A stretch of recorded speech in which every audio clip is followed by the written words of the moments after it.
फिर से जुड़ गए हैं। विशाल, देखिए जिस तरह से लगातार हरियाणा सरकार एक्शन मोड पे है, एसएचओ को बदला गया, पुलिसकर्मियों को सस्पेंड किया गया, अब सीबीआई को ये पूरा मामला सौंप दिया गया है। ऐसे में लगातार जो ग्रामीण आक्रोश है इस वक्त, क्या लगता है कि सिस्टम के इस कार्रवाई के बाद से क्या वो भरोसा जो लगातार खो रही थी वो वापस मिल पाएगा? देखिए सोनम जी, मैं आपके माध्यम से सबसे पहले ये कहना चाहता हूँ कि मनीषा हत्याकांड जो हुआ है कि वास्तविक जो प्रदेश सरकार, हरियाणा सरकार है, वो अपने आप को वापस उसको नहीं विश्वास नहीं ले पाएगी। सबसे बड़ी बात ये साबित होती है कि इसको आत्महत्या का जो प्रयास किया गया लीगल एतबार से भी, और जहां तक मैं ये कहूंगा कि बहनों के लिए चाहत से जख्मों पर पट्टी कौन बांधेगा, बहनें नहीं होंगी तो राखी कौन बांधेगा। बिल्कुल सरकार को और सरकार के आदमी को सोचना चाहिए कि इन बहनों के साथ जो नाजायज या हत्याएं या जो इनके साथ साजिशन जो काम हो रहे हैं उस पर राजनीति बिल्कुल नहीं होनी चाहिए। बिल्कुल मैं सवाल करना चाहता हूं बीजेपी के प्रवक्ता जी से कि उस बेटी के साथ जो जहर खाने की पुष्टि की गई पोस्टमार्टम रिपोर्ट के अंदर, भिवानी के अंदर और पीजीआई के अंदर डिफरेंस पाया गया। पीजीआई में कहा गया अलग कहा गया और भिवानी की पोस्टमार्टम रिपोर्ट अलग आई। इसके अलावा जहर खाने की पुष्टि के लिए कम से कम जहर की शीशी पास में होनी चाहिए थी। 8 बजे के बाद बिटिया ने जहर कहां से खरीदा या जहर खाने के लिए वही टाइम सुटेबल क्यों समझा?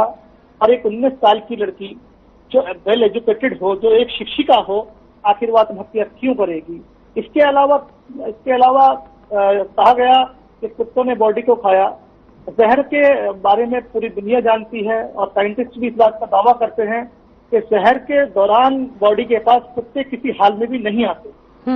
और इसके अलावा सवाल ये उठता है कि पीजीआई में कहा गया कि बॉडी मिट्टी से सनी हुई थी और भिवानी में कहा गया कि बॉडी साफ थी। इससे साफ मंशा जाहिर होती है कि प्रशासन सरकार ने इसको आत्महत्या देने का पूरा प्रयास किया है। और इसके अलावा एक ये है कि बॉडी को इतनी जल्दी डिकम्पोज किया गया कि बॉडी पे जो शलवार थी बिटिया की उस पर इग्रेशन मार्क थे। इग्रेशन मार्क से साफ साबित होता है कि उसके साथ कोई हादसा हुआ है और ये हत्या के अलावा कुछ नहीं हो सकता। वही सीबीआई जांच की बात वकील साहब ने कहा, मैं उनकी बात का समर्थन करता हूं कि central bureau of investigation Bharat सरकार का है। प्रदेश सरकार और सेंट्रल सरकार दोनों एक ही सिक्के के दो पहलू हैं। तो सीबीआई की जो प्रदेश स्टेट सरकार या केंद्र सरकार चाहेगी वही रिपोर्ट आजकल जाती है। अमूमन केसों में ये देखा गया है कि सीबीआई दबाव में काम करने का काम करती है। मुझे नहीं लगता कि ऐसी स्थिति में बिटिया को इंसाफ मिलेगा। अगर मनीषा को इंसाफ नहीं मिला तो सारे हिंदुस्तान की बेटियों के चेहरे पर एक कलंक होगा। और ये चाहे मेरी बिटिया हो या समाज के किसी व्यक्ति की बिटिया हो, चाहे हिंदुस्तान के आखिरी पैदान के व्यक्ति की बिटिया हो, उसको इंसाफ मिलना चाहिए।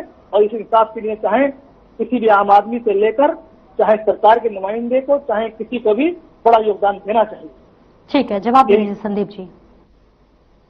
देखिए सपना जी, निसंदेह उस बेटी को न्याय मिलेगा, उसमें कोई संदेह नहीं है। लेकिन जिस प्रकार से विशाल जी कह रहे हैं कि जी सीबीआई है वो केंद्र सरकार के दिन काम करती है और केंद्र की और राज्य की सरकार है कि सिक्के के दो पहलू है।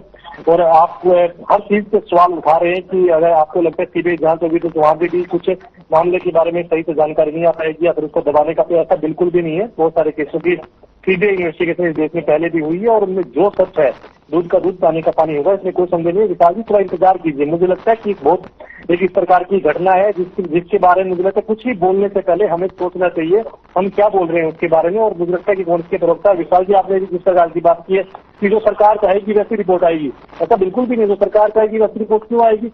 उसके मामले में जो सच है उस बेटी के साथ अगर ऐसा कुछ भी गलत कार्य हुआ है, अगर उसका कोई उसकी साजिशन उसकी हत्या हुई है या फिर अन्य किसी भी प्रकार से वो जो घटना घटी है उसकी एक्चुअल जो जांच है वो होगी, वो जांच सबके सामने आएगी। सवाल हमारे मन में भी है, सवाल आपके मन में भी है, सवाल सबके मन में है।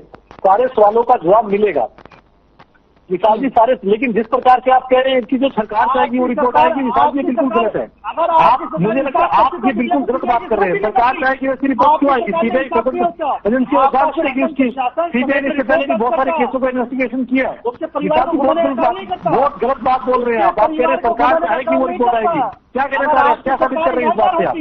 आपकी सरकार ईमानदार होती, आपकी सरकार सच्ची होती तो उसके बिटिया के परिवार को इतना संघर्ष करना नहीं पड़ता, आज देश के लोगों को सड़कों पर आना नहीं उस पड़ता। बेटी को न्याय मिलेगा। पहले दिन से माननीय मुख्यमंत्री जी ने स्पष्ट कर दिया था कि इस मामले की बिल्कुल निष्पक्ष जांच होगी, किसी भी प्रकार की कोताही नहीं बरती जाएगी। पहले दिन से वहां के एसएसपी को हटा दिया गया था, वहां थाने के जो एसएचओ थे उनको सस्पेंड कर दिया गया था, बाकी पुलिसकर्मियों को सस्पेंड किया गया और निष्पक्ष जांच बिल्कुल पहले दिन से का।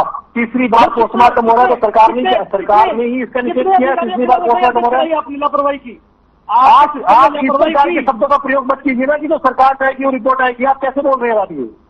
कम से कम आप बोलिए।